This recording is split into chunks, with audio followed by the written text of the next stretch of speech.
Sí. Perdón por la cara que había. Es lo que hay nomás, por más. No, no, sí. Perdón. No. Ya apaguen los micrófonos y cuando ustedes tengan alguna lectura, cuando yo les comparta eso, vamos a abrir el micrófono, ¿ya? Vamos a entrar entonces en materia. Hoy día vamos a continuar hablando de los dones que veníamos hablando la semana pasada. Pastor Claudio, ¿Sí? ¿apretó el botón para grabar? Sí, ya está grabando. Gracias, muchas gracias. En la lección 6, la semana pasada, vimos el don de la dadivosidad, ¿no es cierto?, de dar o de repartir, como decíamos, pero hoy día vamos a hablar del don de administración, y quiero quedarme ahí un poquito porque es bueno tocar ese tema. A veces se mira como algo que no tiene que ver mucho con don espiritual, la administración, pero sin embargo, dentro de los dones el de administración es muy importante, ¿no? Así que vamos a verlo hoy día, ese punto. Cuando hablamos de administración, ¿no es cierto?, se nos viene a la mente un organigrama generalmente, y este es un organigrama de un concilio de iglesias, cualquiera puede ser, ¿ya? Y no está muy lejos, por eso lo puse a propósito, ¿no? Los que administran tienen que saber o tienen que manejar asuntos de esta índole. Aun cuando entendemos que el cuerpo de Cristo se maneja por gracias y por dones, ¿no es cierto? Y cada uno ocupa su lugar, pero dentro, el que administra, digamos, tiene que ver todo lo que tiene que ver con el orden técnico, por así decir, del cuerpo, de la forma en cómo llevar adelante la administración de la iglesia y cómo la entendemos, cómo la vemos, cómo asimilamos este aspecto que a veces parece tan humano, pero que para el Señor no lo es, porque el Señor tiene un don de administración. Si uno piensa en esto, por ejemplo, o a veces puede ser inclusive un talento natural para administrar, que Dios lo transforme en un don, como le pasó a José. José tenía un don, una habilidad para administrar, y él sabía lo que le llegaba a la mano, lo administraba y le hacía producir mucho, ¿no es cierto? Y aparte tenía un don espiritual que era interpretar sueños, pero él transformó el talento natural, esa habilidad, en un don también, en el sentido de que él sabía administrar muy bien todas las cosas, y donde estuvo él se puso a administrar. Primero en la casa de Potifar, después en la cárcel y después en el imperio, en el reino completo, ¿no? Así que no es menor el tema, el don de administración. Quiero ir entonces ahora a la palabra, el don de administración. Vamos a ver la definición de acuerdo a la Escritura. Si alguien puede leer Romanos 12:8, que lo vimos la semana pasada también, 12:8. Y cuando lo encuentren, me enciende el micrófono y lo lee.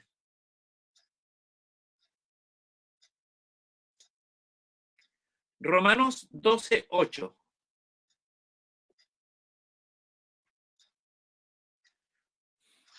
Amén. Amén. Gracias, Alejandrita.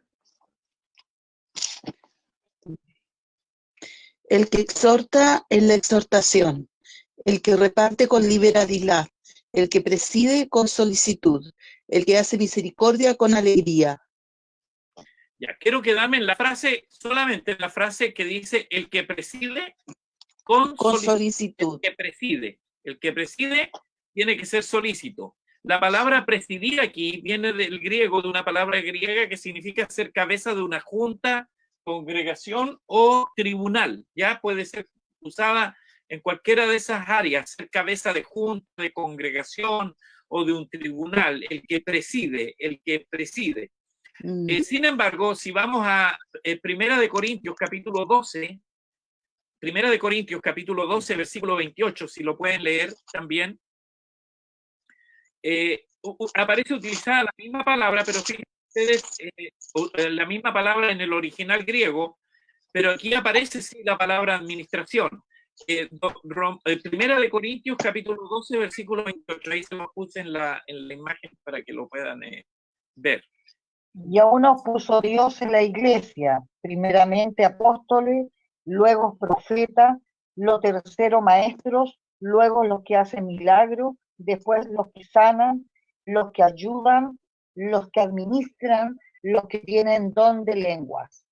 Fíjense que en el nivel que está poniendo, y aquí aparece la misma palabra, los que presiden, pero aquí utiliza la palabra los que administran. Es la misma palabra en el griego, pero aquí sí Pablo lo utiliza en el sentido más que nosotros queremos darle, ¿no? Los que administran. Y fíjense que los que administran están en el mismo nivel que los que hacen milagros, que los que ayudan, los que sanan, los que tienen don de lengua. Si usted se fija, no es un don menor, no es un don que, bueno, cualquiera que lo haga. El que administra tiene que hacerlo con solicitud, es decir, ¿por qué se pide solicitud? Que sea solícito, que esté dispuesto, porque a veces no es un don que aparezca ser tan espiritual, si se quiere, así la palabra, ¿no? Sin embargo, es tan espiritual como el que tiene don de lenguas, como los que ayudan, como los que sanan, como los que hacen milagros, como los maestros, los profetas, los apóstoles, etcétera. Están puestos, digamos, en un nivel muy cercano a todos estos dones tan trascendentes. Por lo tanto, el don de administración se imparte a ciertos miembros del cuerpo de Cristo con el propósito de presidir, es decir, que ocupen presidencia, que dirijan el cuerpo, ejercer autoridad, que ejerzan autoridad sobre el cuerpo y que ejerzan gobierno sobre el cuerpo, ¿ya? Sobre eso vamos a estar viendo algunos aspectos, pero antes de continuar, tocante a este mismo concepto, tradicionalmente las iglesias evangélicas han existido, o en las iglesias evangélicas han existido tres tipos de predominantes de gobierno, ¿ya? ¿Y por qué hablo porque esta presidencia, dirigir,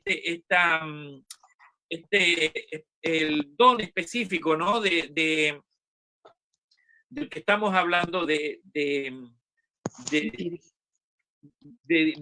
presidencia, ¿no? de dirigir, está dado para gente que va a ejercer autoridad en la iglesia. No está visto como una persona de un segundo nivel, sino que alguien que ejerce autoridad.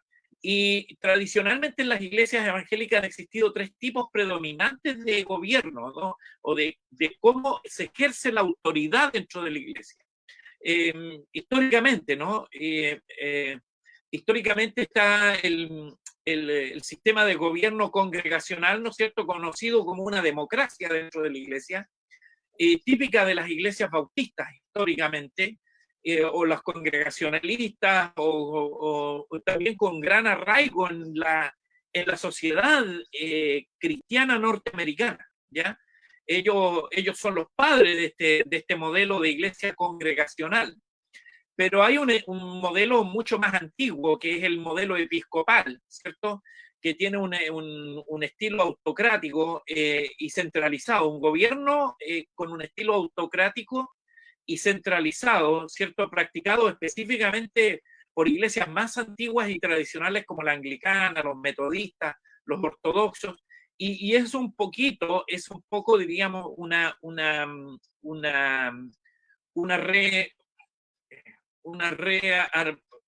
reorganización del sistema que aplican los católicos en el fondo también, ¿no? Un poquito viene de allí, pero que por supuesto está mucho más modernizado, por así decir, ese estilo episcopal. ¿Ya? Y por último, la forma de gobierno presbiteriana, ¿no es cierto?, que guarda mucha semejanza con la democracia representativa, por así decir. Y es propia de las iglesias presbiterianas, por supuesto, y de algunas denominaciones pentecostales que estratégicamente se han organizado en presbiterios. ¿Ya? Esto ocurría hace 100 años atrás. O sea, uno podía y distinguir una iglesia inmediatamente por el tipo de gobierno. O sea, uno sabía, le hablaban de anglicanos y uno sabía que eran episcopales.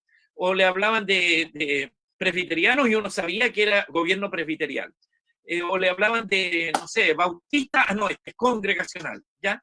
Pero hoy día eso está mucho más híbrido en la historia, ¿no? Seguramente los únicos que siguen solemnes a su tradición son los episcopales. Ya los episcopales no, ellos siguen teniendo un sistema de administración y de gobierno muy tradicional de ellos, pero los otros movimientos, las otras iglesias, especialmente las nacidas en los últimos 100, 110 años de historia, que nacieron a comienzos del siglo pasado, que son la gran mayoría de las iglesias pentecostales o del ámbito pentecostal en el mundo, ¿no es cierto?, que partieron siendo la gran mayoría congregacionalistas o de gobiernos presbiteriales.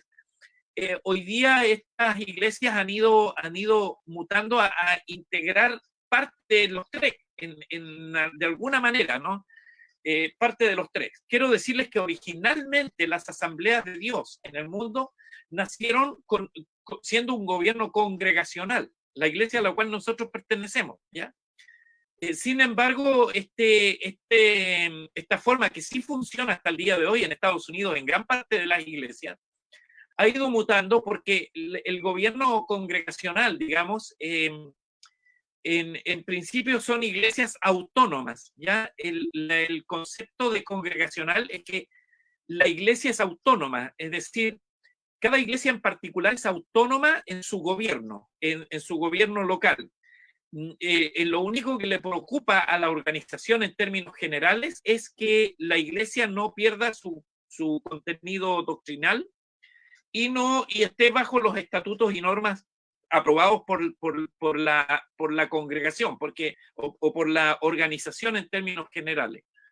Ya, pero lo que ocurra dentro de la iglesia, el día que hacen los cultos, a la hora que lo hacen, lo que predica el pastor, todo eso surge de un asunto totalmente autónomo de la iglesia local. Y ese es el estilo que se ha mantenido en las asambleas de Dios por todo el periodo de tiempo, pero ha ido variando un poco porque el gobierno congregacional planteaba originalmente que la iglesia debía ser gobernada por un comité o por un grupo de hermanos, ¿no? Que en tiempos atrás eran los diáconos y ancianos de la iglesia, y ellos ejercían el gobierno de la iglesia y se elegían todos los años y se hacía una elección. Bueno, antiguamente y en la historia, en Estados Unidos especialmente, ellos tenían poder inclusive sobre el pastor en términos de cambiarlo o hacer algunas cosas.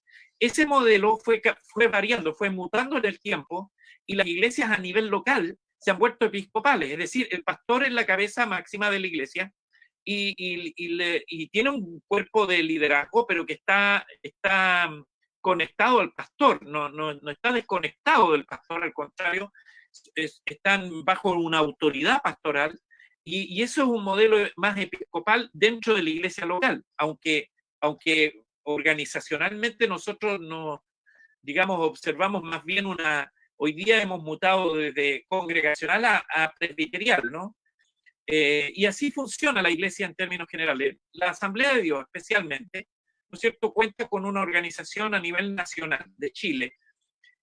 Bueno, aparte de esto, antes de continuar, quiero decir que cada Asamblea de Dios, aun cuando pertenecemos a una autoridad, digamos, máxima que está en Estados Unidos, en Springfield, estado de Missouri, están las oficinas mundiales de la Asamblea de Dios.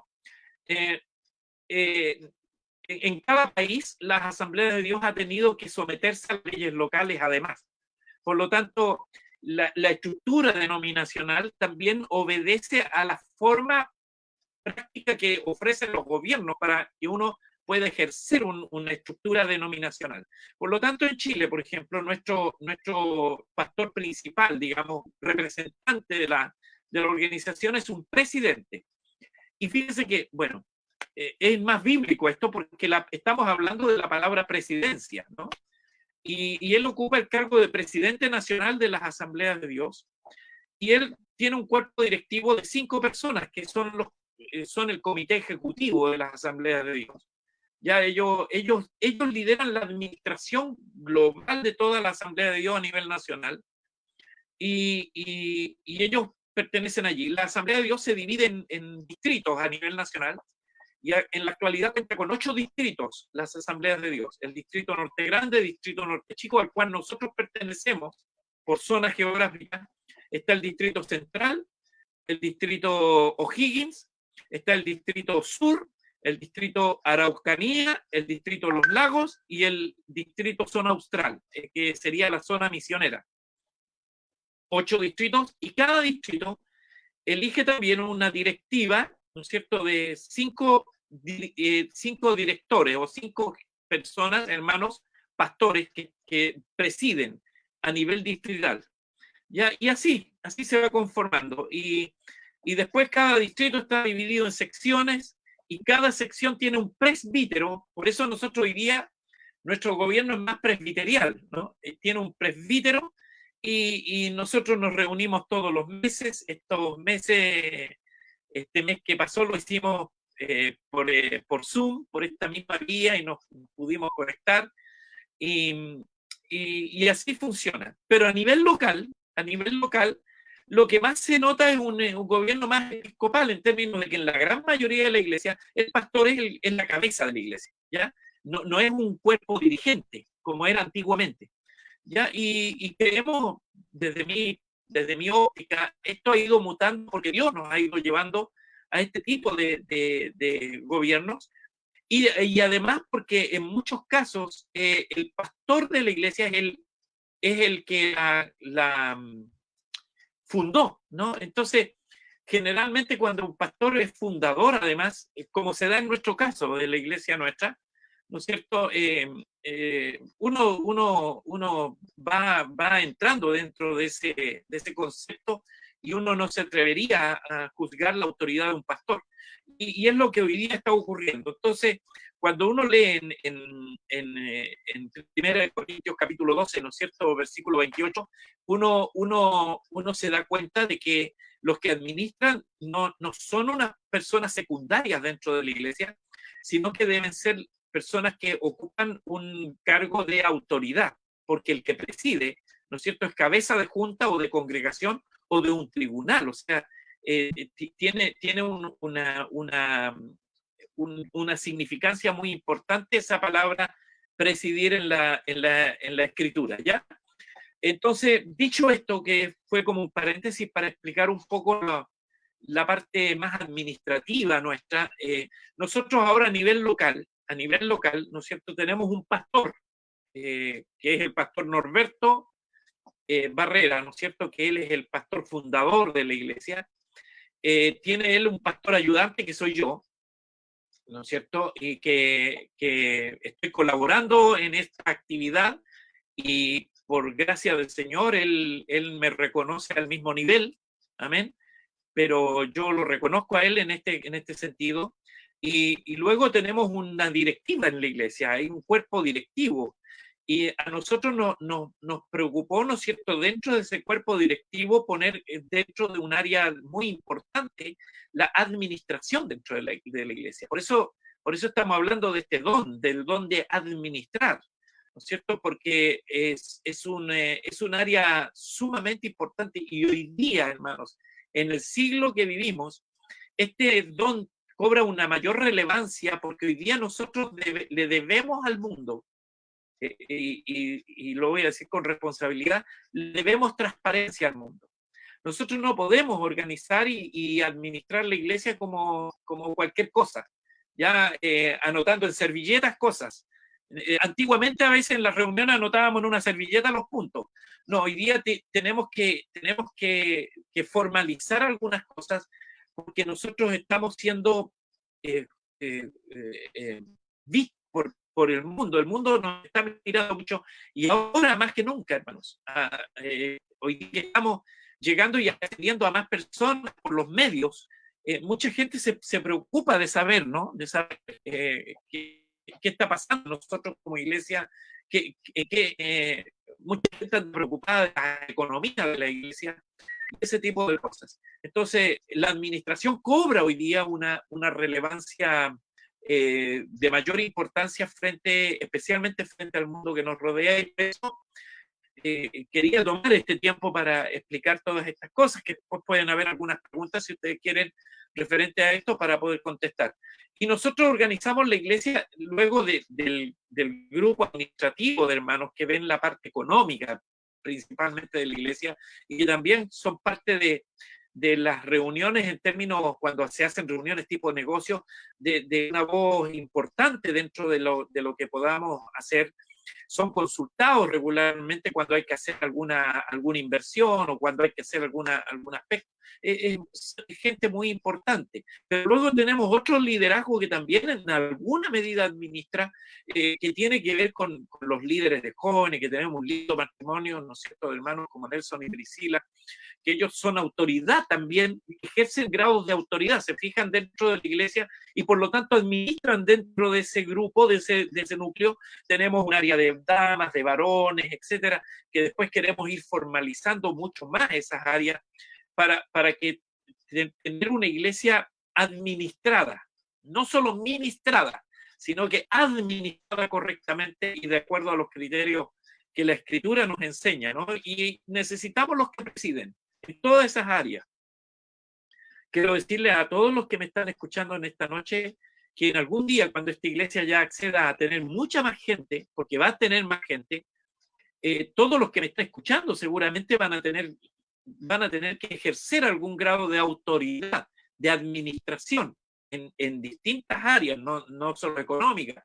Puede haber administración en otras áreas, ¿no es cierto?, de la iglesia, porque se va a hacer necesario eso. Y no podemos esperar que a lo mejor una persona nuevecita, un neófito, un recién ganado, tenga que ejercer un liderazgo, sino que lo tendremos que ejercer. Estamos aquí en esta reunión. Bueno, ya hay algunos aquí que ejercen liderazgo, los mencioné recién. Está mi hermano Mauricio, que ejerce un liderazgo tremendamente importante y que además se ejercen ciertos grados de administración dentro de lo que ellos hacen, porque hay cosas que hacer dentro de administrar los tiempos, en los días de ensayo, etcétera, un montón de cosas como esas que son importantes de ir viendo. ¿Ven? Entonces, vamos a explicar un poquito, vamos a ilustrar este don para verlo en términos prácticos en la Escritura. Yo les acabo de poner una imagen porque esta es la antítesis del don de administrar. ¿Ya? Digamos, la explicación, primero quiero que vayamos al libro de Jueces, capítulo 17, versículo 6, que alguien me puede leer.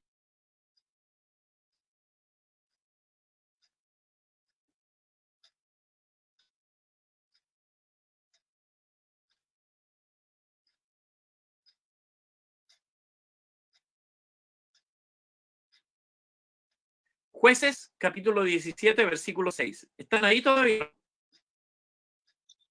Aquí estamos. Ya. Ya. Léalo, Catita. En aquellos días no había rey en Israel. Cada uno hacía lo que bien le parecía. Wow.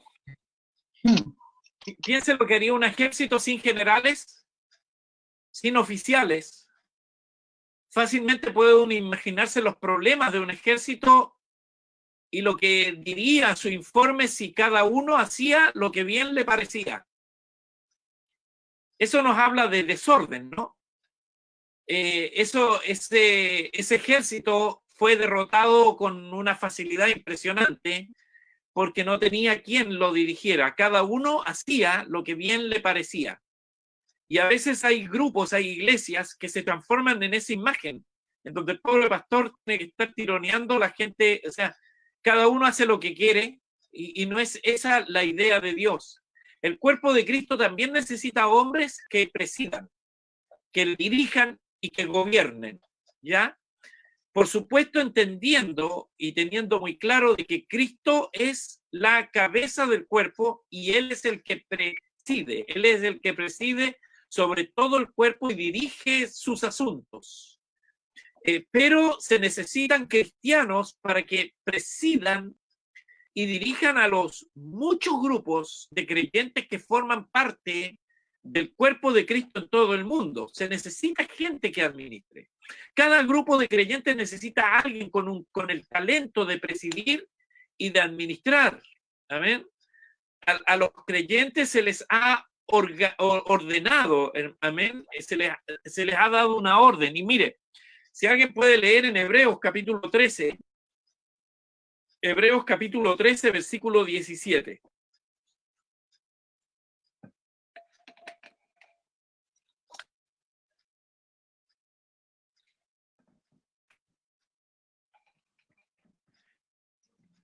Hebreos capítulo 13, versículo 17. ¿Qué dice? Obedeced a vuestros pastores y sujetaos a ellos, porque ellos velan por vuestras almas como quienes han de dar cuenta, para que lo hagan con alegría y no quejándose, porque esto no os es provechoso. Amén. Uy, qué tremendo, ¿no? Bueno, qué linda esa palabra porque es una honra, ¿no? Y yo creo en esa palabra fielmente, no por una orden, aunque aquí aparece como una orden, ¿no? Obedeced a vuestros pastores y sujetaos a ellos, pero yo creo que esto debe ocurrir más que nada en base a una honra que nosotros debemos tener, porque Dios ha elegido para que presida, para que sea el que preside un determinado grupo, y en este caso la comunidad Ágape. Así que vaya la honra que debemos tener a nuestro pastor, al pastor Norberto, ¿no es cierto? Su esposa, sus hijos, su familia, y honrarlos de la mejor manera posible, porque nosotros le debemos esto a los pastores, lo debemos. Ningún pastor que llegó a un lugar y que empezó con una idea y que plantea un desafío, se plantea un proyecto como el que estamos nosotros, en el que estamos nosotros, ¿no es cierto? Lo hizo porque a él se le ocurrió. Ningún pastor que inicia una obra así lo hace porque era talentoso y era capo y podía hacerlo, sino que lo hizo porque hubo un mandato de Dios. Hay un mandato de Dios y él ya obedeció antes para estar dedicado a nosotros. Y en la comunidad, y a mí me consta esto, el pastor Norberto ha gastado tiempos, ricos momentos, que él podría estar destinando a otras cosas para estar atendiendo a las necesidades de la comunidad. Y esto yo lo reconozco, hermanos, porque él es el que genera, él es el que está llamado por Dios para estar en esa posición. Y esa posición demanda de nosotros simplemente el honrar esa situación de acuerdo a lo que dice el libro de Hebreos que bien leyó nuestro hermano Hugo. Amén. Por eso la cabeza del cuerpo, ¿no es cierto?, da don de administración a ciertos creyentes. A ciertos creyentes, ¿ya? Vamos a ver algunos nombres que les da la Biblia a este tipo de personas, ¿ya? Porque a quienes poseen el don de administración, ¿no es cierto? A quienes poseen, se les ha dado ciertos nombres en la Biblia. Y aquí yo necesito ir siendo apoyado por algunas lecturas que les voy a pedir, hermanos. Primero, Primera de Timoteo, si alguien puede leer, Primera de Timoteo, capítulo 3, versículos 4 y 5. Primera de Timoteo, capítulo 3, versículos 4 y 5.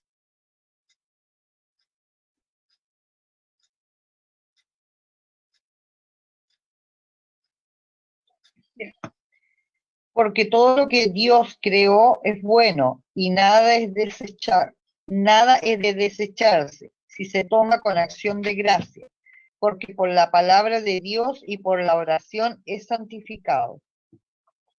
¿Es Primera de Timoteo, hermana? era 4 lo que leí. Era 3, 4 y 5, perdón. Sí, capítulo 3, versículos 4 y 5. Que gobierne bien su casa, que tenga a sus hijos en sujeción con toda honestidad, pues el que no sabe gobernar su propia casa, ¿cómo cuidará de la iglesia de Dios? Amén. El contexto de lo que está leyendo la hermana, porque es más largo lo que escribe ahí el apóstol Pablo, se refiere a los obispos, ¿no? Se refiere a los que tienen el llamado, el que anhela obispado, dice buena cosa quiere, ¿no? Entonces, un tipo de líder de la iglesia es el obispo, ¿ah? Y una de las exigencias, ¿no es cierto?, que se le pone allí es que gobierne bien su casa, que tenga a sus hijos en sujeción con toda honestidad. Pues el que no sabe gobernar su propia casa, ¿cómo cuidará de la iglesia de Dios? Está refiriéndose que el obispo tiene que ser una persona que o sea, no es, a ver, me explico, no es cualquier persona la que puede gobernar una iglesia, porque tiene que tener algunos antecedentes. Y si extendemos un poco más esa lectura, no sé si, Marcelita, puedes partir de un versículo antes, una cosa así. Amén. Dice, pero es necesario que el obispo sea irreprensible, marido de una sola mujer, sobrio, prudente, decoroso, hospedador, apto para enseñar, no dado al vino, no pendenciero, no codicioso de ganancias deshonestas, sino amable, apacible, no avaro, que gobierne bien su casa, que tenga a sus hijos en sujeción con toda honestidad, pues el que no sabe guardar su propia casa, ¿cómo cuidará de la iglesia de Dios? Amén, hasta ahí. Qué interesante, ¿no? El obispo. La elección del obispo, y si ustedes se fijan, que para la presidencia el Señor no está exigiendo que tenga dones específicamente. Se fija que el único don que aparece mencionado ahí es que sea apto para enseñar. Todo lo demás tiene que ver con temas morales. Fíjense ustedes en esto, ¿no? No tiene que ver con un aspecto de don, de que no, que predique bien. No dice tiene que predicar bien porque va a ser obispo, tiene que predicar con ímpetu, tiene que saberse la Biblia entera. No. Está tocando derechamente, hermanos amados, aspectos de la moral del varón de Dios, ¿no es cierto? Y en ese aspecto, por eso viene el sentido de lo que yo les decía recién, de lo que dice Hebreos, porque es una honra lo que nosotros hacemos sobre los pastores. Entonces, qué lindo es el concepto del obispo. Luego voy a explicar en el contexto qué hacía un obispo en tiempos del apóstol Pablo. Ya hoy día se le tiene como bueno, la palabra obispo es en inglés, es oversee, que es como un supervisor, ¿ya? Y lo vamos a estar viendo luego. La segunda está en Primera de Timoteo, hermana o hermano, no sé, alguien que pueda leer. Primera de Timoteo, capítulo 5. Vamos al capítulo 5, versículos 17 y 18.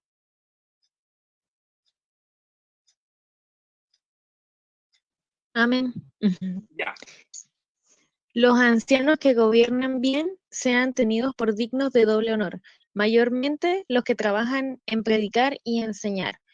Pues la Escritura dice, no podrás bozar al buey que trilla, y digno es el obrero de su salario.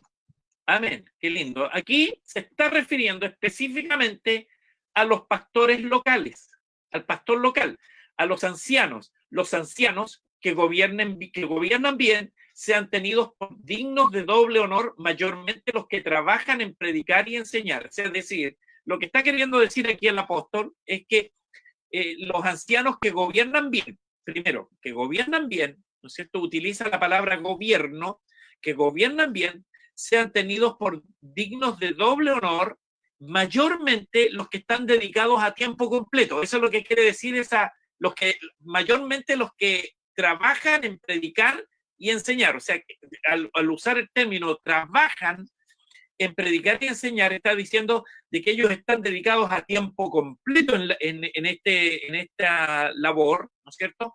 Y luego dice, pues la Escritura dice, y aquí saca una escritura anterior, ¿no es cierto? No pondrás bozal al buey que trilla, es decir, no, al buey que trilla déjalo comer nomás, pues hombre, por favor, porque en el fondo te está haciendo un trabajo en favor tuyo. Y luego dice el mismo apóstol Pablo una palabra que él usa también antes: digno es el obrero de su salario. Aquí se está refiriendo a la honra, ¿cierto? Sean tenidos por dignos de doble honor, y viene la palabra honra allí, ¿cierto? La honra tiene que ver con el sostenimiento del que administra la iglesia, del que la sostiene, ¿no? Y es por eso es que allí yo quiero hacer alusión al pastor local propiamente tal, porque él es el que administra la iglesia local, y no solo administra la iglesia local, hermanos amados, sino que además es responsable por ella, ¿ya? Es responsable, como le decía el libro de Hebreos recién, va a ser responsable no frente a las autoridades de la Asamblea de Dios solamente, hermano. Si eso fuera, no sería tanto problema. Va a ser responsable, y es responsable frente al Señor. Entonces, por eso la lucha que da un pastor que ama a sus ovejas, porque nadie se pierda en realidad. Porque en realidad es una lucha así. Ahora, hermanos, qué lindo es cuando la iglesia empieza a reconocer esto en el pastor, en el ministro que Dios ha puesto allí, en el que administra la iglesia además, en términos de responsabilidad, de gobierno. Entonces, que la iglesia tenga ese reconocimiento hacia esa persona, ¿no es cierto? Un reconocimiento que le dé la honra que merece. Amén. Esa es la otra palabra que aparece. Cuando aparece en la Biblia la palabra ancianos, generalmente no se refiere a personas de edad, ¿no? Sino que se refiere a las personas que son pastores locales.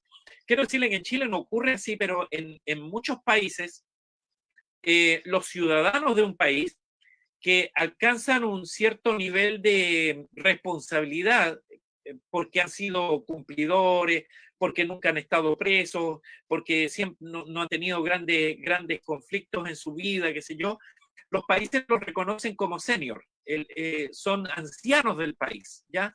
Y es muy bonito eso, porque de repente a mí, por ejemplo, cuando me han hecho alguna carta de invitación de algún lugar, especialmente de Estados Unidos, por ejemplo, la persona ha puesto su nombre, su identidad, y ha puesto senior, que él es un senior, es un anciano en ese contexto. Qué lindo eso, un reconocimiento, ¿no? Que da una nación. En este caso es la iglesia la que reconoce la calidad de anciano del pastor, ¿no? Es una persona que tiene una autoridad, que se la da su ejemplo, que se la da su historia, que se la da su desarrollo, que se la da su trabajo ministerial. Bendito sea el Señor. Y vamos con el número 3, Primera de Timoteo. Bueno, es que, ¿por qué menciono casi puro Timoteo aquí para explicar esto, hermanos? Porque en Timoteo son las cartas pastorales, ya por excelencia. Cuando uno estudia en el instituto bíblico o en la facultad, las cartas pastorales necesariamente va a Timoteo y Tito, ¿no? Las cartas que son por esencia pastorales. Por eso estamos hablando de esto hoy día, y tengo que apuntar al libro de primera de Timoteo, si alguien puede buscar ahora de nuevo, capítulo 3, versículos 8 al 9. 8 y 9, vamos a verlo nomás. Primera de Timoteo, capítulo 3, versículos 8 y 9. Yo, pastor, Ya. los diáconos asimismo deben ser honestos, sin doblez, no dados a mucho vino, no codiciosos de ganancias deshonestas, que guarden el ministerio de la fe con limpia conciencia. Amén. Entonces también estamos hablando de un ayudante, un diácono. La palabra diácono es uno que sirve, ya, uno que sirve, un ayudante. Fíjense que no difiere tanto la responsabilidad de alguien que ejerce una diaconía. El pastor Norberto muchas veces ha usado esta palabra para referirse a hermanos que sirven eventualmente, han desarrollado una diaconía eventual, ¿no? Por ejemplo, una vez el pastor Norberto, y que esto me dio mucho gusto personal a mí, digamos, en términos de reconocimiento, él habló de mi suegra, de Sí. la hermana Olguita, como una diaconisa en la iglesia, una Sí. mujer que ha alcanzado, ¿no es cierto?, un nivel, no necesariamente tiene que ser una persona, y vuelvo a reiterar, porque cuando ustedes leen el texto más amplio, ese mismo texto, ¿no es cierto?, uno se da cuenta que ahí también hay varias exigencias para el que ejerce el diaconado, pero ninguna de ellas apunta a que ejerza algún don o que predique bonito, sino que está refiriéndose a personas que tengan una autoridad moral, Amén. moral para ejercer un desarrollo dentro de la iglesia. Amén. Y Así finalmente, es. hermanos, quería decir que algunos creyentes que no son líderes espirituales dedicados a ello por tiempo completo, por así decir, como los mencionados anteriormente, también quizás tengan dones de administración. Realmente trabajan bajo un liderazgo específico. Y me gustaría que aquí pudiéramos leer Hechos capítulo 6, versículo 3. Hechos capítulo 6, versículo 3.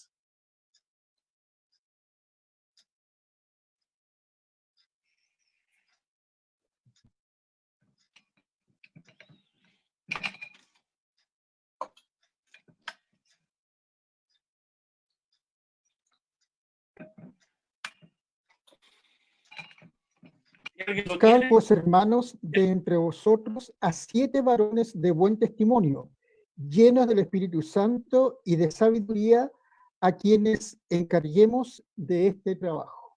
Amén, ¿cierto? Un encargo específico, en este caso era los diáconos, ¿no es cierto?, los que iban a servir a las mesas, en el fondo era, ¿no es cierto? Y fíjense que para servir a las mesas, para desarrollar ese trabajo, había que ser lleno del Espíritu Santo, ¿no es cierto?, con un testimonio, y ese era la resultante de hermanos que iban también a ejercer un liderazgo, una posición dentro de la iglesia. El apóstol Pablo siempre trabajó con gente que terminó desarrollando liderazgos de autoridad, me refiero a Silas, Lucas, que se yo, Bernabé, gente que se transformó en el tiempo, el mismo Juan Marcos, que partió teniendo muchas dificultades, pero llegó a ser un líder y un administrador dentro de la iglesia de un alto nivel. Amén. Bendito sea el Señor por eso. Y para concluir esta clase de hoy, hermano, vamos viendo el propósito final de por qué Dios necesita administradores, por qué Dios necesita gente que administre en la iglesia. Primero, la función del don de administrar consiste en gobernar. Amén. En llevar adelante una visión, en llevar adelante un proyecto, en llevar adelante un propósito. Y en eso para nosotros no es complicado reconocerlo dentro de nuestra comunidad. Bueno, aparte que nuestra comunidad es muy pequeñita todavía y tenemos claramente establecido quiénes son los líderes y quién va al frente específicamente, ¿no es cierto? Y la función del don de administrar consiste simplemente en gobernar, en ejercer gobierno, ¿ya? Y esto, para eso, como hemos dicho hoy día y cerrando un poco, englobando lo que hemos dicho, ¿no es cierto? Eso, para gobernar se requiere de autoridad, de ejercer autoridad. Y la autoridad no viene, hermanos amados, solo de un puesto, de una posición. No viene de un título, no viene de un cartoncito que dice egresado de tal lugar. No, son cosas necesarias, pero no viene de eso, viene de una autoridad moral, ¿no es cierto? La autoridad para gobernar dentro de la iglesia requiere de un contexto importantísimo que habla de la moral.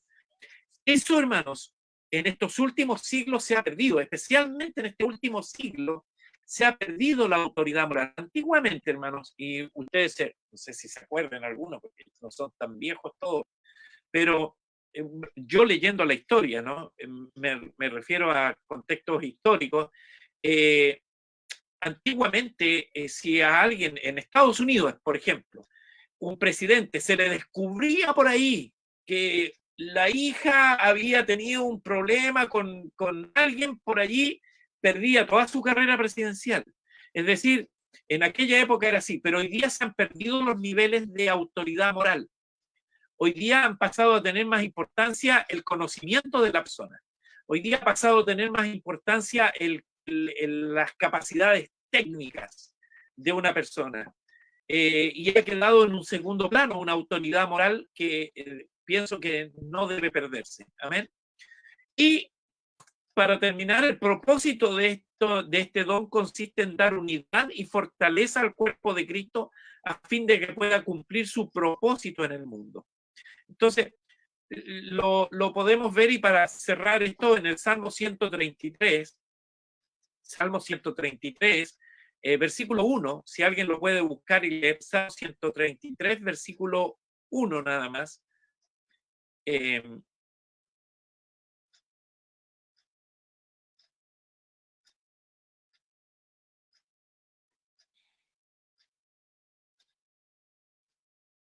¿Alguien lo tiene ya? Mirad cuán bueno y cuán delicioso es habitar los hermanos juntos en armonía. Ya, qué interesante, ¿eh? El Señor dice, el salmista David escribiendo dice, mirad cuán bueno y cuán delicioso es habitar los hermanos juntos en armonía. Yo pienso que el salmista, cuando escribió eso, estaba pensando en nosotros, en Comunidad Ágape. Amén. Póngame por último un poquito para arriba, ¿no? Mirad cuán bueno y cuán delicioso es habitar los hermanos juntos en armonía. Yo quiero hacer una pequeña, vamos, para cerrar hoy día, quiero cerrar haciendo una pequeña exégesis del texto, muy humildemente lo digo. Yo creo que el texto principal del salmista es el 133.1. Todo lo que dice después es para argumentar lo que dice el versículo 1. Fíjense lo que dice, lo acaba de leer mi hermano, mirad cuán bueno y cuán delicioso es habitar los hermanos juntos en armonía. Es como, fíjense, léeme el versículo 2, por favor, hermano Hugo. Es como el buen óleo sobre la cabeza, el cual desciende sobre la barba de Aarón, y baja hasta el borde de sus vestiduras. Qué interesante. Dice, a ver, ¿cómo les explico a estos de la comunidad Ágape que es mirad cuán bueno y cuán delicioso es habitar los hermanos juntos en armonía? A ver, ¿cómo se lo explico? Estoy poniéndome en el lugar de David, ¿no? Ah, es como el buen óleo sobre la cabeza. El óleo es el aceite, ¿no es cierto? En aquel tiempo, el aceite de la unción, de la gracia, de la unción de Dios. Y aquí tengo que ponerme a utilizar las metáforas que usa el David para explicarnos un poco, porque él dice, es como el óleo sobre la cabeza. ¿Qué es la cabeza? Jesús es la cabeza de la iglesia, amén. Ah, es como el óleo sobre la cabeza que bajas sobre la barba. Y no cualquier barba. Fíjese, ¿pueden leer la barba de quién, hermano? De Aarón. La barba de Aarón. ¿Quién era Aarón? Era el sacerdote. Era el que representaba. Ya Aarón no existía en el tiempo de David, ¿no? En tiempo de David, Aarón ya había muerto siglos antes. Pero el contexto o el sentido de por qué utiliza la palabra de Aarón es para decir es el sacerdote. Primero de la cabeza y desciende a través del sacerdocio, ¿no? Y luego se desciende hasta, dice, baja por las vestiduras, por todo el cuerpo, por así decir, a los pies, llega hasta el último miembro de la iglesia y más.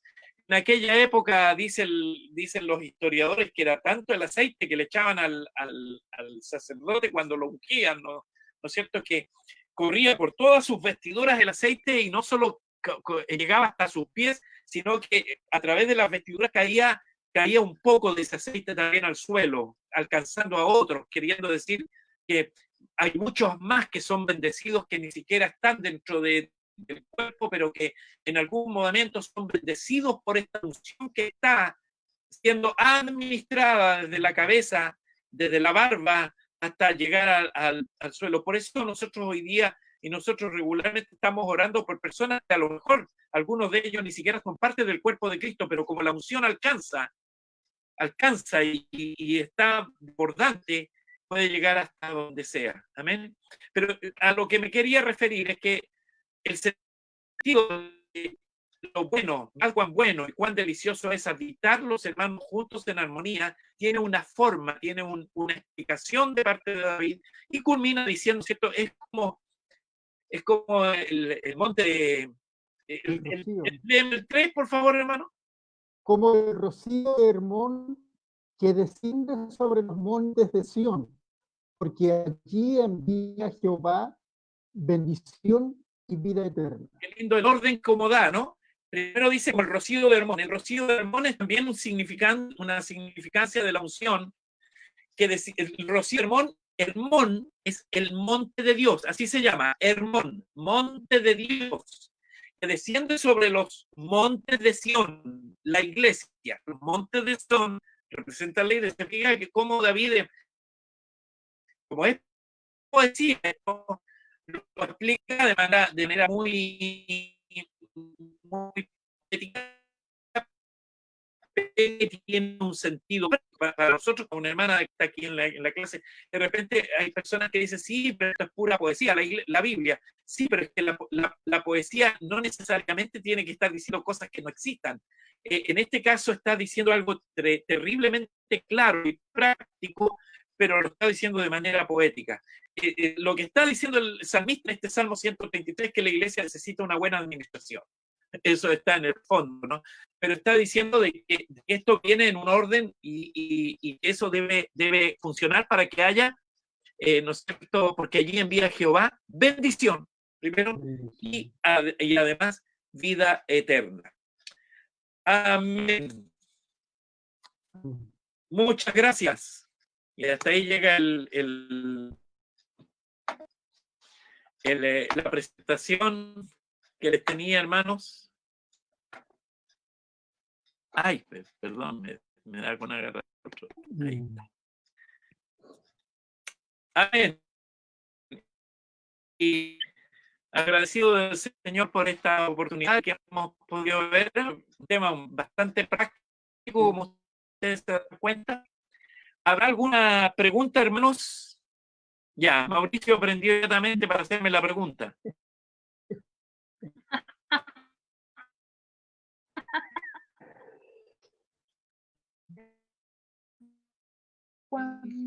Pregunta. No, la que dijo Mauri prende la cámara activa, que el tío Claudio después nos va a retar porque estamos apagados. Yo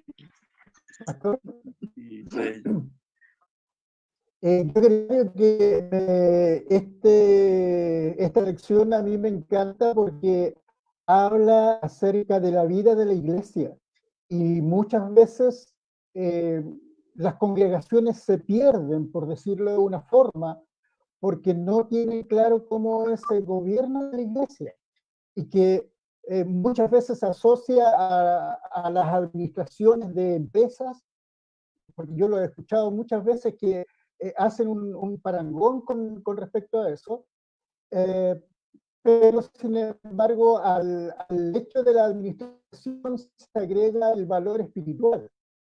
Es para servir a Dios, para servir a los hermanos, para servir a Cristo. Por lo tanto, es muy bueno que nosotros tengamos en este caso yo creo que es un brochazo, Sí. bastante bueno acerca de la administración en la iglesia. Gracias, hermano Hugo. ¿Alguna otra pregunta o comentario? Todos calladitos. Está mi esposa calladita, está la Gloria calladita. El pastor. El pastor. Claudio, si me permites, quizás, aunque tú no dijiste esta frase, pero me parece oportuno, está casi la mayoría de los hermanos presentes,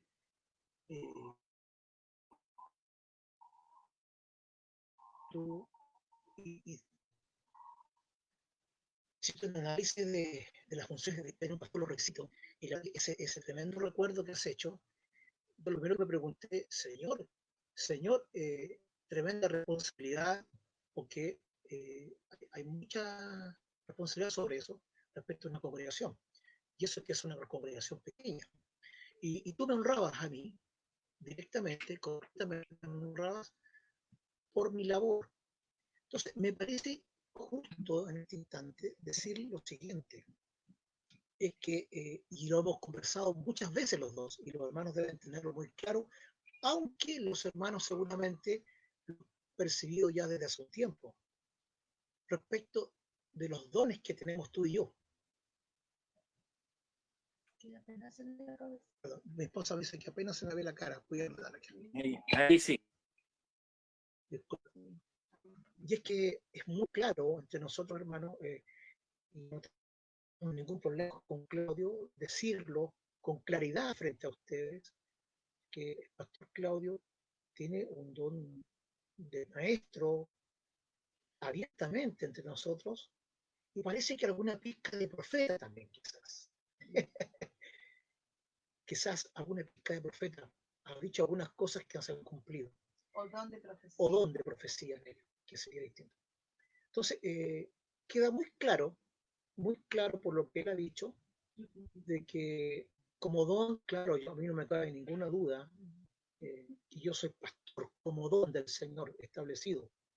Y el pastor Claudio tiene un don no necesariamente de pastor, sino de maestro, pero y él bien lo sabe, que eso no lo descalifica por ningún motivo de hacer una labor pastoral a veces, que de hecho va a tener que hacerla en algún momento determinado.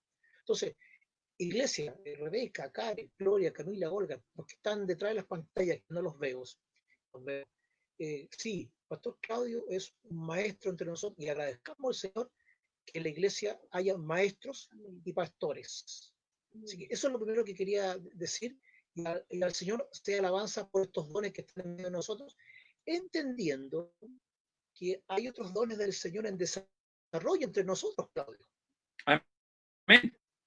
Lo hemos empezado a ver y en su momento lo vamos a ver en el desarrollo de los próximos cultos que vamos a tener en Zoom. Así que ese es mi aporte, Claudio. Me imagino que podías decir algo más respecto a lo que dije yo recién. Sí, sí, gracias, Norberto. Pero darle la oportunidad a Alexander, que levantó la mano. Perfecto. ¿Y tiene alguna consulta que hacer, Alexander? Sí, pastor, ¿cómo está? Una pregunta respecto al Salmo 133, ese que dice, mirad cuán bueno y agradable es que los hermanos habiten en unión y armonía. Lo que entendí con ese versículo es que por ejemplo, una iglesia, por así decirlo, un culto bien organizado o bien administrado, hay como consecuencia este salmo y este versículo. ¿Es así? Claro que sí, claro que sí. Ya. Ahí me quedó claro. Claro, y como lo expliqué tiempo atrás también usando este salmo, el escribe es un músico.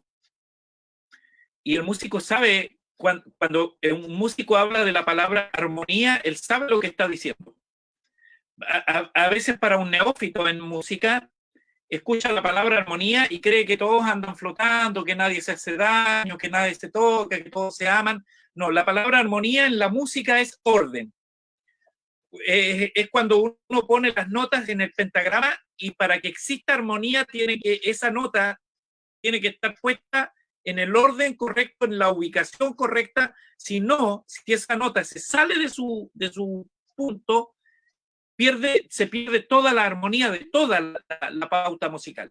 Entonces, cuando el salmista está diciendo, mirad cuán bueno y cuán delicioso es habitar los hermanos juntos en armonía, no está diciendo que vamos a tener que estar escuchando la radio todo el día, la radio armonía, no, está refiriéndose derechamente, hermanos, al hecho de que estén los hermanos habitando juntos en orden, ordenaditos, cada uno puesto en el pentagrama de Dios, ¿no es cierto?, en el lugar para que esto suene una armonía, suene hermoso, ¿ya? Y para que la nota esté en su lugar tiene que someterse a estar ahí, y tiene que aceptar estar ahí, aunque algunos quisieran ser, en vez de un do, ser un sol, un la, pero no, está puesto ahí, o ser, en vez de ser una corchea, ser una semicorchea, no, está ahí, y esa es la posición. Entonces, el salmista lo explica muy bien, y cuando uno lo entiende, cuando uno logra meterse en la mente de alguien, que eso lo permite la escritura, ¿no es cierto?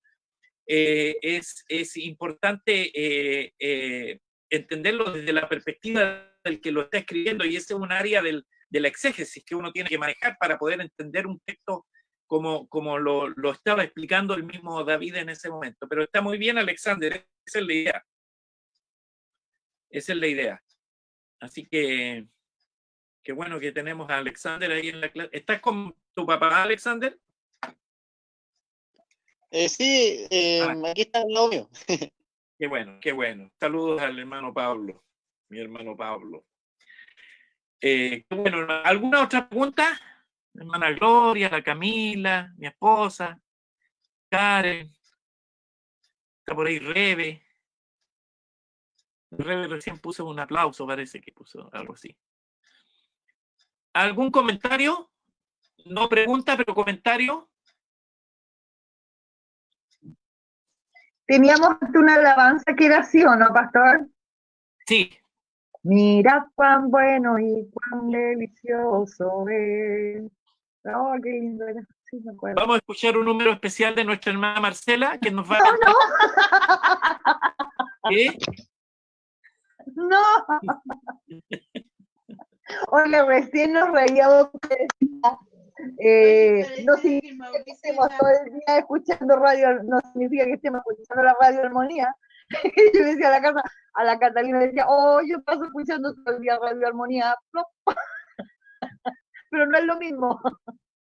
No, pero igual puede escucharla todo el día, hermana, la radio Armonía. Una bendición para nuestro país, esa radio. Sí, amén, amén.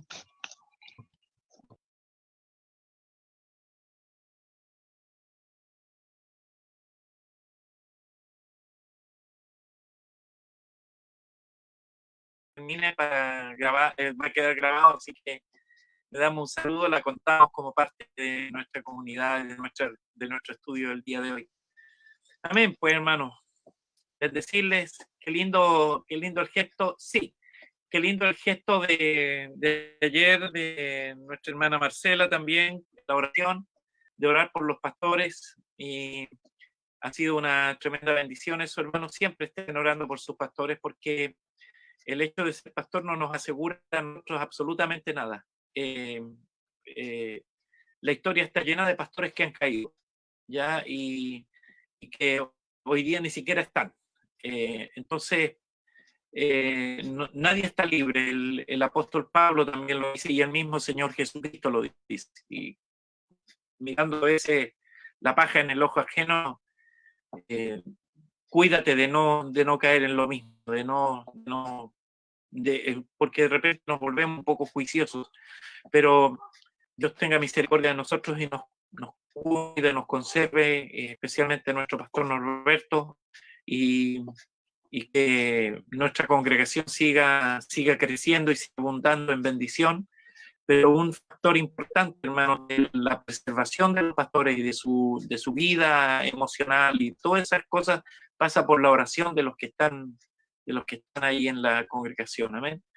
No solo estamos para exigirle al pastor, estamos para orar, para cuidar, para cubrirlo, para favorecerlo, etcétera, honrarlo. Honra, finalmente. Eso se llama honra. Yo no creo en que la iglesia tenga que pagar, ojo lo que voy a decir, no creo que la iglesia tenga que pagar por el trabajo de un pastor. La iglesia tiene que honrar al pastor, simplemente. No se llama sueldo en la iglesia, cuando técnicamente en algunas iglesias se llama así, pero no se llama sueldo. En la iglesia del Señor, la dádiva que se le da a un pastor, económicamente hablando, no se llama sueldo, amados, se llama honra. Amén. Y eso quede claro en nuestras conciencias, en nuestros corazones. Ya usted honra al siervo cuando trae sus recursos a la iglesia, por supuesto, no todo. Para eso tenemos administradores dentro de la iglesia, y eso nos ayuda a tener mucha más transparencia y más claridad de todo lo que se hace. Así que estamos orando. Quiero decirles que hoy día estuvo la iglesia en el local donde nos reunimos. Ahí fue el funeral de este jovencito, pero resulta que me estacioné un poco más arriba, porque imagínense, estaba llena esa calle de autos. Yo fui hasta el cementerio, pero me estacioné justo al frente de un galpón que hay un poco más arriba de la iglesia. El pastor Norberto siempre me ha hablado de ese galpón. La otra vez yo averigüé sobre ese galpón y lo tenía arrendado como bodega la empresa Claro, la empresa de telefonía. Guardaban ahí, qué sé yo, no sé qué, pero lo usaban de bodega. Pero me fijé que estaba poniendo el letrero de se rienda de nuevo, se rienda. Me acerqué, porque no me dejaron entrar a la iglesia, por más que insistí, yo soy pastor aquí también, pues bueno, no, es broma. No entré porque solamente le daban permiso a 20 personas nomás y estaba en la familia, yo qué iba a hacer allá adentro, hermano. Entonces, como me quedé afuera, me fui a Lepón, ese pastor Norberto, y habían unas personas, así que las llamé y les hice la consulta. Por supuesto, ellos no me dijeron el valor, pero por lo pronto me dice la familia Arcaya, que es la dueña de ese galpón, que eran los antiguos dueños de la Barraca del Alto, que funcionaba ahí mismo, me dice que la están arrendando. Y tiene un número telefónico, se me fue a haberlo tomado ahí, a haberle sacado una foto, pero si pasa por afuera, pastor, tómele la fotito y llamamos. Hay que, por si acaso, hermano, no es que vayamos a arrendar ese galpón ahora, pero hay que tener más o menos una idea de cuánto está costando ese tipo de galpón. El otro día también, sin querer, me fui a otro galpón que está abajo, a donde estaba a donde había una ferretería grande, una cuestión de fierros también, una barraca de fierro, que queda en la calle de Leer, parece, que queda casi llegando a la línea del tren, en una calle ancha, así que tiene... En la calle Font. Calle Font. Y ese galpón está desocupado también. Ahí hay otro galpón. Y ese galpón no solo está el galpón grande, sino que está la parte de la mercería, del negocio, por así decir, de la sala de atención, que no sé si ese no dice nada, no hay ningún letrero afuera que se arriende o algo así. Pero yo pensaba, hermanos, porque en este tiempo, y por lo que se ve, digamos, los galpones y los centros, los lugares de convocatoria de gente van a tener que ir bajando de valor porque ninguno va a dar, o sea, no sé cómo irá a ser la ley de aquí en adelante de reunión de personas, eso tenemos que considerarlo también, ¿no es cierto? En España ya se autorizó este domingo que pasó, las iglesias comenzaron a funcionar, ¿ya? Lo supimos justamente hoy día porque escuchábamos una conversación por internet que se le hizo a la familia Catalán Ortega, y ellos el domingo pasado hicieron su primer culto. Por supuesto, con 20 personas nomás en la iglesia, y hicieron entonces 2 cultos, y dividieron la cantidad de miembros que ellos tienen, unos 30, me imagino, lo dividieron en 2 cultos y pudieron desarrollarlo así. No sé cómo irá a ser para nosotros, pero yo me imagino que todo ese tipo de lugares van a tener que tener una baja de costo, ya sea de arriendo o de valor. Entonces, para que vayan pensando los hermanos en que tenemos que juntar un chanchito, un chanchito por templo, ¿no? O eso es una alcancía como la que está mostrando el doctor Norberto ahí. Qué bonito autito. ¿Ese era de tu papi, Norberto? Sí, ya me imaginaba yo. Es que el papá de Norberto coleccionaba juguetes. Tenía un hobby maravilloso, don Norberto, en realidad. Yo admiraba sus juguetes.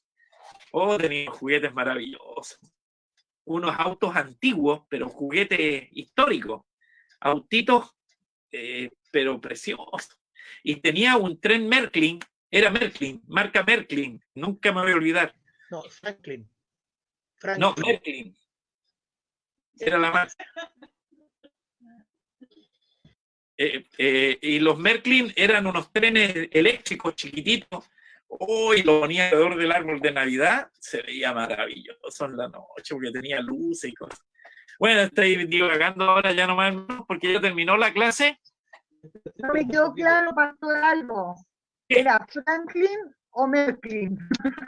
Bueno, la marca yo sé que era Merklin, pero puede haber habido una marca, porque eran dos marcas las más conocidas de trencito en el mundo. Y una era de Merklin y la otra era, no recuerdo, pero que esa era la que tenía. Y eran unos trenes maravillosos, juguetes antiquísimos, ¿eh? Pero que Todavía están. todavía están. Sí, mira qué lindo. Sí. Quería hacer algunos alcances, Claudio. Sí. Primero, lo que dijiste respecto de los dos lugares, de galpones, que sea profético, Claudio, al escucharte, para que se cumpla. El de FOM lo voy a ir a ver, de la calle FOM lo voy a ir a ver. Eso es lo número uno. Bueno, si número comenzamos dos, también sí, anteriormente, ¿te acuerdas? Cuando exacto. estábamos arriba, así también comenzamos en conversaciones, a hablar, que habría que empezar a mirar, y qué lugares, y al poco tiempo se dio en que Esto que ya estamos ahora. tuvimos segunda casa. Correcto.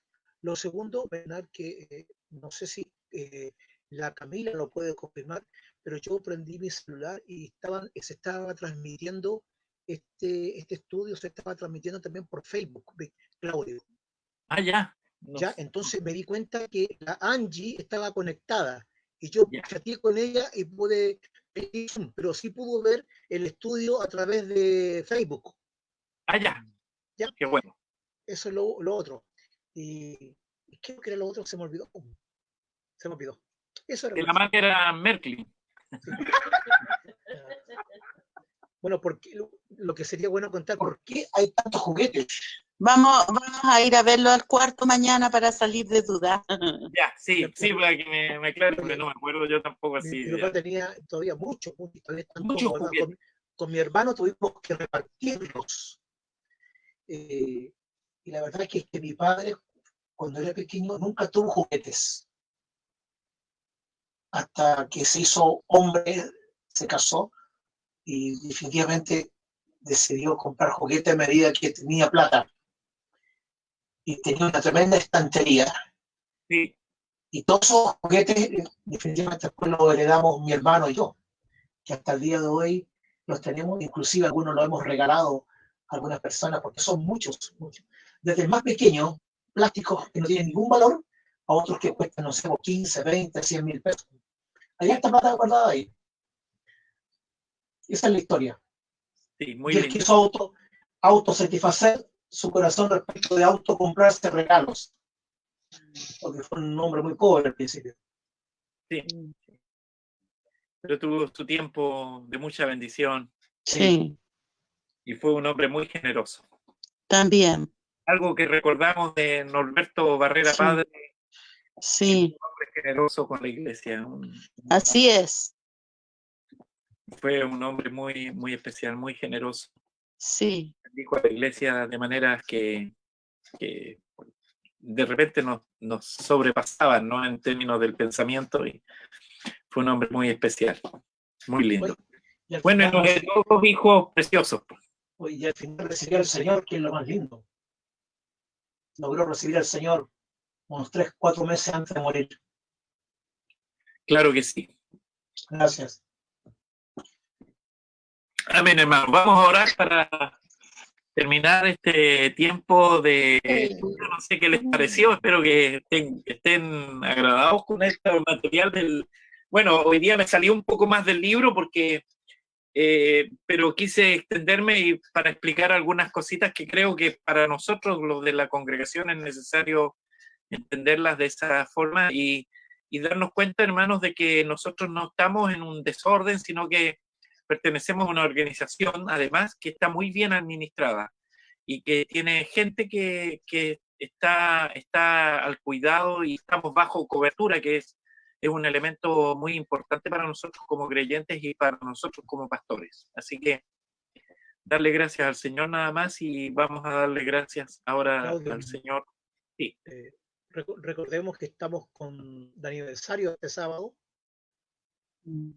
para que se conecten a las 7 en punto, hermanos, porque desde el principio tenemos algunas sorpresas. Entonces, estén a las 7 de la tarde conectados. Hoy dicho sea de paso esto, que anteayer no, por ahí por el lunes me puse a revisar, bueno, a pedido de las niñas también, unas fotos, y no sé si la mandé esa específicamente, pero me encontré con varias fotos que tenía guardados en los archivos, hermanos, donde aparecen recuerdos que a mí me hicieron, me trajeron mucha nostalgia también un poquito, ¿no? Que estaba eh, Pedro Jimmy. con Jimmy. Y los tengo a los dos sentados juntos, están en una mesa comiendo, y no me había dado cuenta de esa foto, y estaban los dos sentados allí en el primer aniversario de la iglesia. Y está Jimmy tocando la batería en ese aniversario. Y después hay una foto con él, con Jimmy, con toda su familia, y con Pedro y Carlos Soto. Muy linda esa foto, yo la voy a guardar con mucho cariño. Después vamos a tener que hacer un archivo de la iglesia con fotos históricas, porque gracias al Señor tenemos esas fotos guardadas de los tiempos que hemos ido transcurriendo, y somos una iglesia que tiene una larga historia, aunque sean 3 años, pero tenemos una larga historia, porque en esta iglesia han partido 2 hermanos ya, que han hecho historia en la iglesia, y que fueron hermanos tremendamente importantes, que yo creo que Dios los trajo para enseñarnos algo, ¿no? Para decirnos algo específico y para hacer algo por ellos, porque Dios los trajo para salvarlos.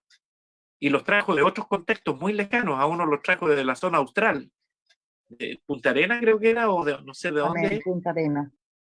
De Sí, Punta Arenas, Aysén. y Punta los otros Aysén. los trajo de Santiago, ¿no es cierto? Santiago. Aysén. Y yo, de Aysén, de Puerto Aysén.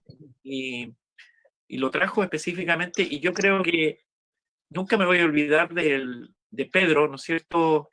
En una de las primeras reuniones que tuvimos, tipo retiro, no sé si fue de varones o de la iglesia, ahí en la casa de Carlos Soto, porque ahí han pasado muchas cosas de nuestra iglesia, en donde nosotros dejamos marcada la confesión de Pedro. Yo no sé si ustedes se acuerdan, pero quedó marcado, y eso marcó a la iglesia en un sentido, ¿no? En un sentido muy especial. La confesión de Pedro, y Pedro partió a la presencia del Señor. Nos dejó, pero nos dejó una confesión que ha marcado la iglesia por mucho tiempo. Y eso le dio una calidad especial a la iglesia, porque la confesión de Pedro nos unió en torno a un propósito en ese momento. Y hoy día tenemos otras confesiones que han ido saliendo, y tenemos otros siervos del Señor preparándose. Así que con mucha expectativa y esperando que ya está, yo creo que ya, al menos por parte nuestra, aprendimos la lección, Señor. Yo le decía, así que si te interesa, si es posible, ya termina con esta pandemia, para que nosotros ya desarrollemos la cuestión, porque aprendimos la lección, Señor, al menos en lo que respecta a la comunidad Ágape, ¿no? Así que, pero bueno, espero que el resto entienda luego, para que se acabe luego esta pandemia y volvamos a estar juntos en un templo, y que ese templo sea bien grande, como un galpón, con el galpón que está más arribita de la iglesia nuestra, que donde nos estamos reuniendo ahora. Amén. Amén. Bueno, mi esposa ya se salió dándome un mensaje con esto. Amén. Normalmente las esposas son así, ¿eh? Y me hizo un mensaje subliminal, se salió de la reunión. Entonces, bueno, vamos Y abrirse. aproveché de parar, de tener la grabación ya. Vamos a orar al Señor en esta noche para... Dice que se le está acabando la batería, que por eso se salió. Ah, ya. Sí, puede ser. Pues démosle gracias al Señor por este tiempo, y no sé, a ver, me gustaría pedirle, veo ahí en mi hermana Paula Godoy, si nos puede despedir en oración. ¿Puede ser, Paulita? Amén, pastor. Padre Santo, te damos tantas gracias en esta noche, porque nos permites nuevamente reunirnos para poder aprender de tu palabra, para poder vernos, mi Señor, reírnos juntos, saber, mi Señor, que tu pueblo está ansioso de aprender, que nos extrañamos, mi Señor. Gracias por este espacio, por este tiempo. Gracias por tu palabra. Ayúdanos, mi Señor, para estos dones que cada uno de nosotros tiene, poder desarrollarlos, poder trabajar en ellos, ponerlos en acción. Mi Señor, gracias, porque nos das tantas cosas, mi Señor. Y además de todo lo que das, nos entregas dones. Te damos gracias, Señor, por tu palabra, porque nos permite entender, comprender, como dice nuestro pastor Norberto, nuestro pastor Claudio tiene el don de maestro. Y le damos gracias, Señor, porque puede estar en medio nuestro. Gracias por usarlo como instrumento. Gracias, Señor, por su vida, la de su familia, la de nuestro pastor Norberto, pastor Alejandra. Y Señor, gracias, muchas gracias por el amor, por tu preocupación por cada uno de nosotros, aquellos que hoy no estuvieron conectados, mi Señor, usted también bendígale, mi Señor, que puedan escuchar el estudio más ratito, en algún otro momento. Señor, bendiga a nuestros hermanos. Cuántas gracias te damos, Señor. Te alabamos, te bendecimos. En el nombre de Cristo nuestro Señor. Amén. Amén. Amén. Que el Señor les bendiga. Nos vemos mañana. Chao. Bueno, mañana se ven los jóvenes. Los jóvenes. El sábado. A Sí. las 7 de la tarde. Mauricio, Chao. Mauricio. Escúchame, Mauro. Podemos, mañana mi hermano me dice que podemos ir a hacer la última prueba con la guitarra, tipo 7 de la tarde. ¿Estarías ok tú? Mañana jueves. No, mañana es viernes. ¿No hay problema? Vale, ok, vale. Entonces nos juntamos en tu casa.